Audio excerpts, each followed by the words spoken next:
Hi, I'm Susan. And I'm Adam from the Susan Emo team. We think it's really important for our clients to know what to do, where to go, and some of the history of Ottawa. And what better place to start than the oldest stone building in Ottawa, known as the Bytown Museum. So there's some really cool facts about Ottawa, and I'm here to tell you the story. And there could be a couple of ghost stories, maybe sort of intertwined in there because it is October. So in 1826, this area was called Bytown, and it wasn't until 1855 it actually became the city of Ottawa. Now, the story from 1826 to 1855 is a really interesting one. And it was kind of a really rough place to be. And they tried to change that around once it became a government town. So the reason why they called it Bytown was because it was named after Colonel John By. So Colonel By actually directed Thomas Mackay, a Scottish mason, to build this building. It was used to store military goods, food, and liquor. So Bytown had lumberjacks that were actually putting together the Rideau Canal. And after the canal was built, then they found themselves looking for work. And they had the Irish and the French. So the Irish were called the Shiners, and they were kind of like a gang, and they would fight the French to get the jobs that were available because they were in short supply. If you're from the Ottawa area, you may be familiar with the name Big Joe Mufferaw, which was made famous, of course, by a song by Stompin' Tom Connors.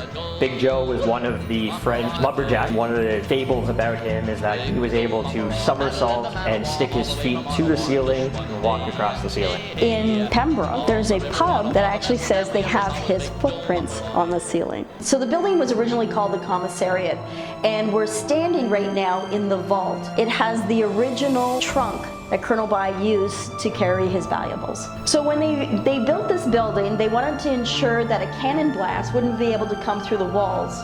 So they built this vault with 3 feet thick walls, and they were all carved by hand. So in the late 1800s, Ottawa was divided into estates, and it was only the wealthy that actually purchased them. Colonel By had purchased land on either side of the Rideau Canal, and his family inherited it after he passed. Ottawa was growing fast. It had its own post office, parliament now, and lavish homes. Some of them upwards of $2,500. And if you're talking about today's value, you're talking about $900,000 or more. As mentioned, Bytown was renamed to Ottawa in 1855. On New Year's Eve of 1857, Queen Victoria chose Ottawa as the capital of the province of Canada for 2 main reasons. It was surrounded by dense forest and far away from Canada-US border, and because it was located on a cliff, it became more defensible should there have been an attack. You will see behind me a flag. Now, this flag was flying atop of Victoria Tower during the fire at Parliament Hill on February 3rd, 1916, and was once again placed on top of the tower when it began rebuilding it in September of 1916. In the Victorian era, it was very common to have a cast of a head of the person that passed away. However, when Darcy McGee passed, because the assailant shot him from behind and his face was disfigured, they actually took a cast of his hand. And here's the actual cast. And it's kind of fitting because Darcy McGee was a writer.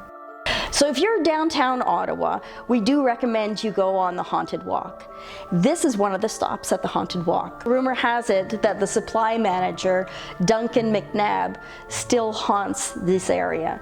So the Victorian age had some creepy elements to it.